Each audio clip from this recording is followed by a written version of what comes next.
In the 7th century, the Persian Empire was one of the greatest superpowers the world had ever known. It ruled from Central Asia to the Middle East, commanded massive armies, and possessed centuries of wealth, culture, and military tradition. And yet, this mighty empire collapsed in just a few years, defeated by a much smaller Arab force. How did an empire that had crushed Rome again and again fall so quickly? Was it purely military defeat? Or had Persia already fallen long before the first battle began? This is the story of how internal decay, political chaos, and a new belief system changed history forever. For decades before the Arab armies ever appeared on Persia's borders, the Sasanian Empire was already locked in a struggle that seemed endless. The wars with the Byzantine Empire were not short campaigns or limited clashes, they were total wars that consumed entire generations. Cities were besieged, farmlands burned, and trade routes disrupted again and again. Victory and defeat followed each other in cycles, but even victories came at a terrible cost. By the early 7th century, Persia was no longer a rising power. It was a tired giant carrying the weight of constant warfare. These conflicts reached their peak during the reign of Khosrow II, when Persian armies pushed deep into Byzantine territory. They captured major cities, including Jerusalem and parts of Egypt, and for a moment, it seemed as though Persia might finally destroy its old rival. But this expansion overstretched the empire. Supplying distant armies drained the treasury, while soldiers were kept away from their homes for years. What looked like triumph on the map slowly became exhaustion on the ground, weakening the foundations of the state. The Byzantines eventually recovered under Emperor Heraclius and launched a devastating counteroffensive. Persian forces, already worn down, were forced into desperate defensive battles across their own lands. Armies that had once marched confidently now fought without proper supplies, reinforcements, or clear direction. Each defeat not only reduced manpower but also shattered morale.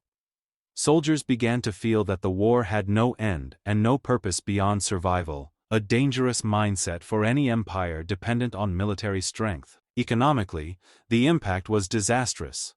Continuous warfare meant higher taxes to fund armies, rebuild fortifications, and replace lost equipment. Farmers struggled as fields were destroyed or abandoned, leading to food shortages. Trade declined as roads became unsafe and merchants avoided war zones. The wealth that once supported Persia's grand cities and institutions was slowly siphoned into the machinery of war, leaving ordinary people poorer and increasingly resentful of the ruling elite. Socially, the wars created deep fatigue among the population. Families lost sons and fathers year after year, while villages were emptied of working men.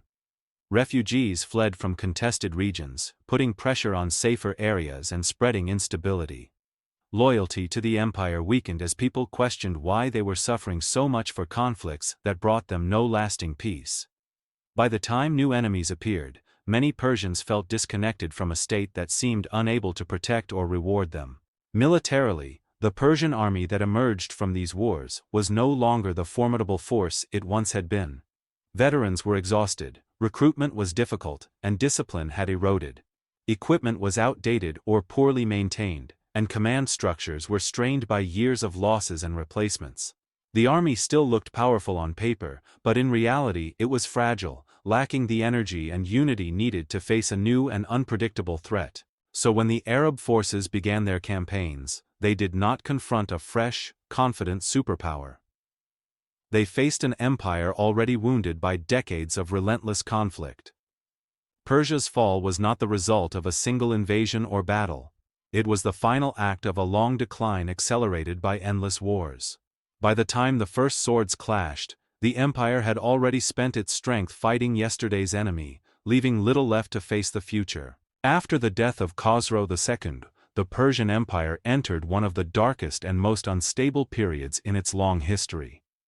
The emperor's fall was not just the loss of a ruler, it was the collapse of a political anchor that had held the state together for decades. His execution triggered a chain reaction of fear, betrayal, and ambition inside the royal court.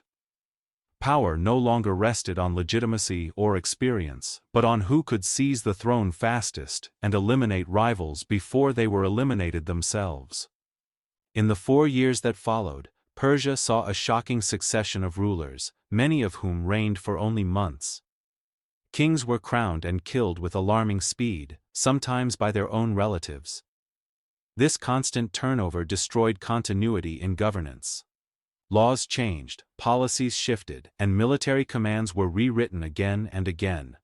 No ruler had enough time to stabilize the empire, and each new king inherited a state weaker than the one before. This chaos at the top sent a dangerous message throughout the empire. Authority was no longer sacred. Governors, generals, and nobles began acting independently, unsure which ruler would survive. Loyalty to the crown became a gamble rather than a duty. Some officials delayed decisions, others ignored orders altogether, and many focused solely on protecting their own positions. The idea of a unified empire began to fade as personal survival took priority over collective responsibility. The military suffered greatly from this political instability. Commanders were frequently replaced or executed, not for failure on the battlefield, but due to court intrigues. Armies lost trust in leadership, unsure whether today's general would still be alive tomorrow. Strategic planning became impossible when long-term vision was replaced by short-term fear. Soldiers fought without confidence in the system behind them, weakening discipline and cohesion. At the same time, the treasury was plundered by rival factions seeking to secure loyalty through bribes and favors. Instead of funding defense or rebuilding war-torn regions, wealth was wasted on internal power struggles. This financial mismanagement further crippled the state, making it harder to respond to external threats. An empire divided against itself found its resources consumed not by enemies, but by its own internal battles. For the common people, this period felt like abandonment. While rulers fought over the throne, ordinary citizens faced insecurity, high taxes, and lawlessness. Trust in the government eroded rapidly as people saw no stability or justice coming from the capital.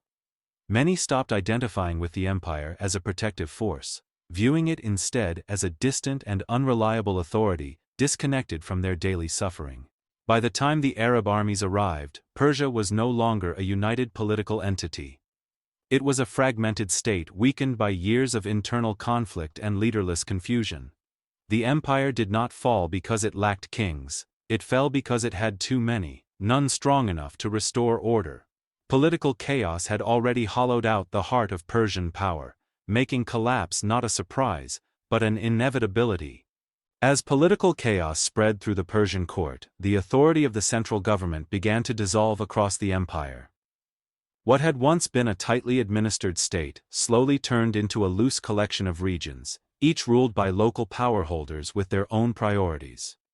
Orders from the capital carried less weight with each passing year, and the idea of a single commanding center became increasingly symbolic rather than real. Provincial governors, military commanders, and noble families realized that the throne was unstable and unlikely to protect them. In response, many began to secure their own territories, raising private forces and controlling local revenues. Some withheld taxes from the central treasury, while others negotiated independently with neighboring regions. This shift weakened the empire's ability to mobilize resources quickly, especially in times of crisis. The breakdown of central authority also damaged communication and coordination.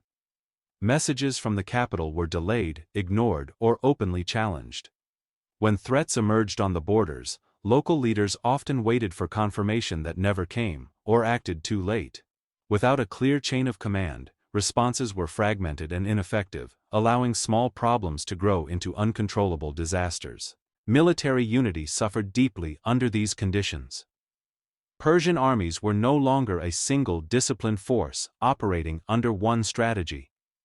Different generals pursued their own goals, sometimes refusing to support one another on the battlefield. Rivalries between commanders led to mistrust and hesitation, weakening Persia's ability to concentrate strength where it was most needed. This fragmentation made the empire vulnerable to fast-moving enemies. While Persian leaders debated authority and jurisdiction, opposing forces moved quickly and decisively. The lack of centralized planning meant that Persia could not adapt efficiently to new styles of warfare or unexpected strategies. What once would have been a coordinated defense became a series of isolated, poorly supported engagements. For ordinary people, the erosion of central power created confusion and insecurity. Laws varied from region to region and justice depended on local rulers rather than imperial standards. Protection was inconsistent, and communities often felt abandoned when threats approached. As confidence in the empire's ability to govern fairly declined, loyalty weakened further. By the time the Arab armies advanced, Persia was already fractured from within. An empire without strong central authority cannot act as a single body, it reacts as disconnected parts. This internal division meant that Persia did not fall in one decisive moment, but slowly unraveled, making resistance weak, uncoordinated, and ultimately ineffective. As the long wars and political instability drained the Persian state, the burden of survival fell increasingly on the shoulders of ordinary people. To keep armies in the field and the court functioning, the government relied on heavy taxation, pushing the limits of what society could endure. Taxes were raised repeatedly, often without warning, and enforced with little mercy. What began as temporary wartime measures slowly became a permanent system of extraction that left much of the population struggling to survive. Farmers were among the hardest hit. Large portions of their harvests were taken by tax collectors, leaving little food for families or seeds for the next season. In many regions, fields were already damaged by years of warfare, making production difficult even before taxes were imposed. When collectors arrived, failure to pay could mean imprisonment, confiscation of land, or violence. Over time, farming communities began to see the state not as a protector, but as an enemy that profited from their misery. Urban populations suffered in different but equally damaging ways. Merchants and craftsmen faced heavy commercial taxes that stifled trade and reduced profits. Markets that once thrived under Persian rule became quieter as goods grew more expensive and consumers poorer. Trade routes weakened, workshops closed, and unemployment rose. As economic life slowed, cities that had symbolized imperial wealth and order began to reflect frustration and decline instead. The tax system itself was deeply unequal, intensifying public anger. Nobles and religious elites often enjoyed exemptions or paid far less than their share, while common people carried the greatest burden. This imbalance created a sharp sense of injustice. People could see clearly that their suffering was not shared by those in power. Resentment grew as the gap between rulers and ruled widened, eroding the moral authority of the state. Corruption made the situation even worse. Tax collectors frequently demanded more than was officially required, keeping the excess for themselves or their patrons. Complaints were rarely heard, and punishment for abuse was almost non-existent. This turned taxation into a personal experience of humiliation and exploitation. Instead of feeling bound to the empire, people felt trapped by it, paying for wars and politics they had no voice in. As hardship spread, loyalty to the empire weakened dramatically. Many citizens no longer believed the state deserved their sacrifices. Some avoided taxes by abandoning their land or fleeing to remote areas, further damaging the economy. Others quietly hoped for change, even if it meant the arrival of new rulers. The idea of defending the empire began to feel meaningless to those who believed it had already failed them. When the Arab armies advanced into Persian territory, they encountered not only soldiers, but populations exhausted by years of financial oppression. For many, the fall of Persian authority did not feel like a disaster, but like the end of an unbearable burden. Heavy taxation had stripped the empire of public support, leaving it standing alone when it needed unity most. Long before the final battles were fought, the bond between the state and its people had already been broken. Persian society under the Sasanian Empire was built on a rigid and deeply entrenched class system that shaped every aspect of life. From birth, a person's social position was largely fixed, determining their occupation, rights, and relationship with the state. Society was divided into clear layers: nobility, priests, warriors, and common people, and movement between these groups was extremely rare. What once provided order and stability gradually became a source of stagnation and resentment. The nobility and aristocratic families held immense power and privilege. They owned vast lands, controlled regional administrations, and dominated military leadership. Their status protected them from many taxes and legal punishments, creating a class that lived comfortably even as the rest of the empire struggled. Over time, this elite became increasingly disconnected from the daily realities of ordinary people, more concerned with preserving their status than addressing the empire's growing problems.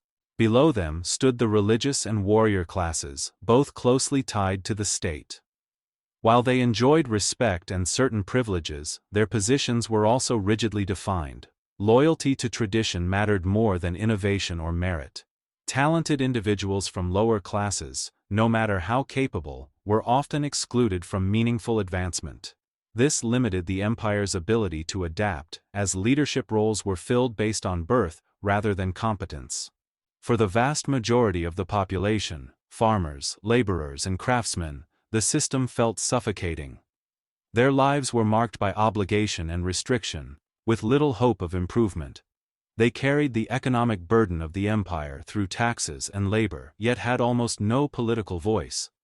Over time, this imbalance fostered deep frustration, as people saw their sacrifices sustaining a system that offered them nothing in return. This rigid structure also weakened social unity. Instead of feeling part of a shared national identity, people identified primarily with their class and local community. The empire felt distant and hierarchical, not inclusive. When crises struck, there was little sense of collective responsibility. A society divided by class found it difficult to unite in defense of a system that clearly favored a select few. As economic pressure increased and political instability spread, the injustices of the class system became even more visible. The suffering of common people stood in stark contrast to the continued privilege of the elite. This contrast fueled quiet resentment and eroded loyalty to the state. Many began to question whether the empire truly represented them or simply existed to protect those at the top.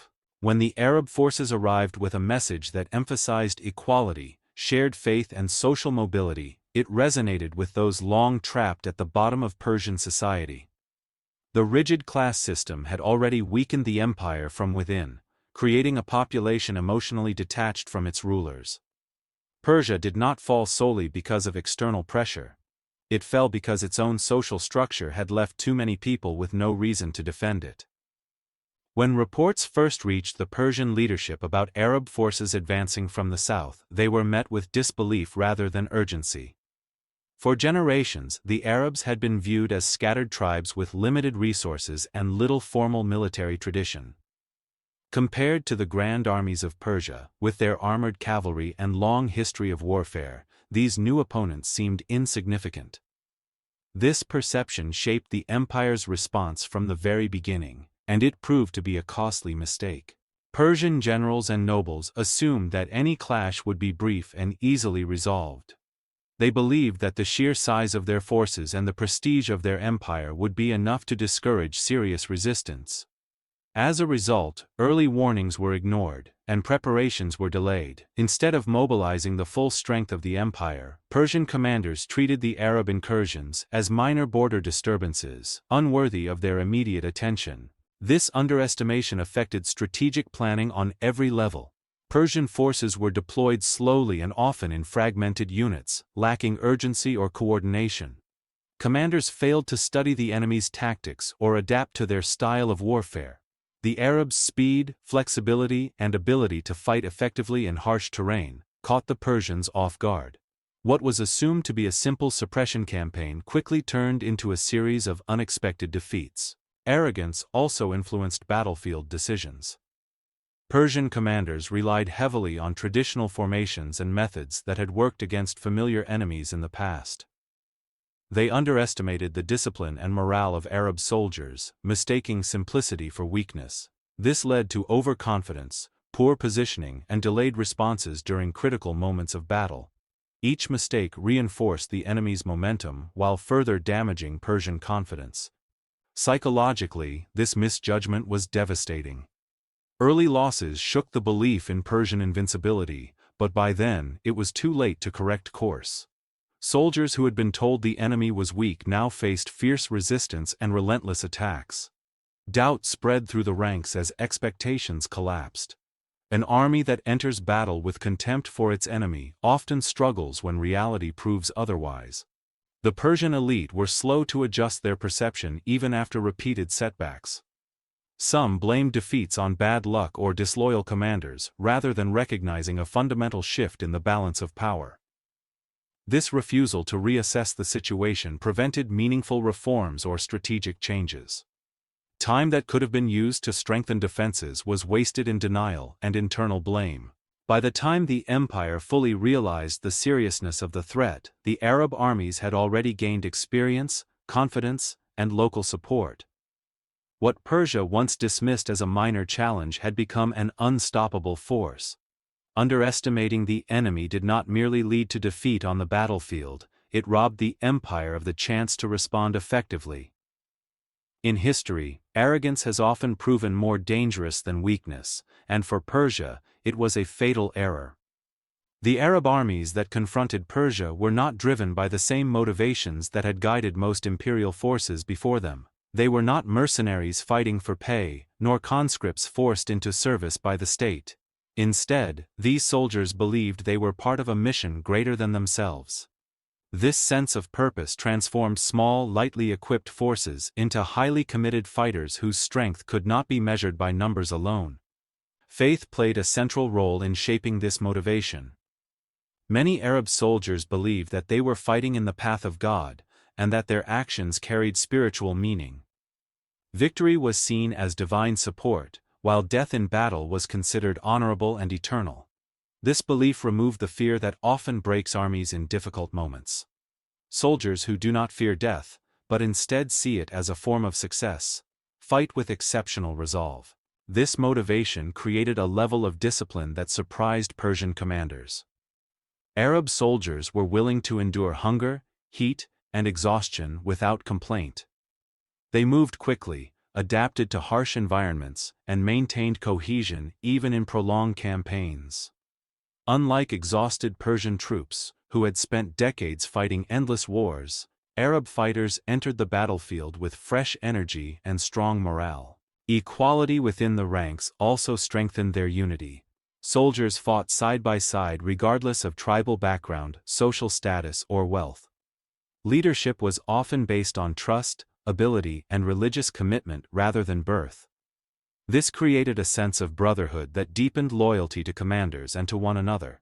An army bound by shared belief and mutual respect is far harder to break than one held together by obligation alone. In contrast, many Persian soldiers lacked a clear reason to continue fighting. They had endured years of war, political instability, and social injustice. For them, battle was a burden rather than a calling. When faced with an enemy whose morale was visibly stronger, doubts grew. Motivation is contagious, and the confidence of Arab forces often unsettled Persian ranks before swords even clashed. This contrast became especially clear during moments of crisis on the battlefield. When battles turned against them, Arab soldiers regrouped quickly, believing setbacks were tests rather than failures. Persian forces, already struggling with low morale, found it harder to recover from losses. Once confidence broke, entire units collapsed, not because they were defeated militarily, but because their will to fight had faded. In the end, superior motivation proved more powerful than superior resources.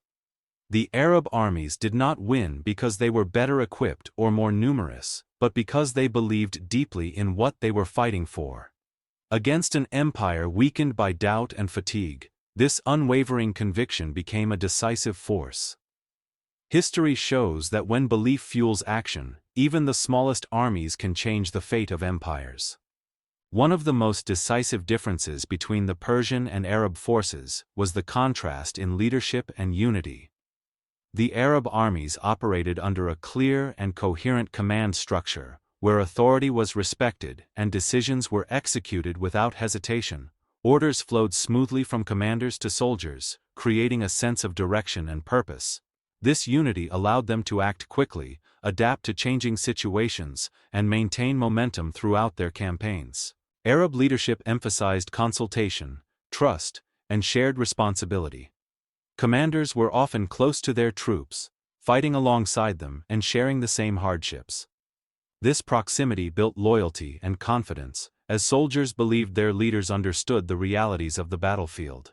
Unity was not enforced through fear alone, but through shared belief and mutual respect, strengthening cohesion even in the most difficult circumstances. In stark contrast, the Persian military suffered from divided command and internal rivalries.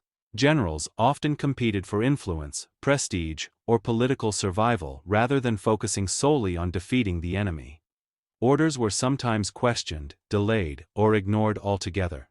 This lack of coordination weakened Persia's ability to concentrate its strength and respond decisively to threats. Political interference further damaged military effectiveness. Court intrigues influenced appointments and removals of commanders, often based on loyalty rather than competence.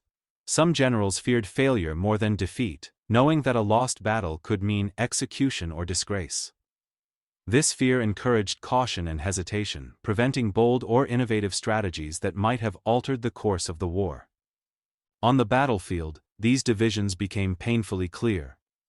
Persian units often fought as separate forces rather than as parts of a unified army. Support arrived late or not at all, and opportunities to exploit enemy weaknesses were missed. Meanwhile, Arab forces coordinated attacks with precision, using unity as a force multiplier.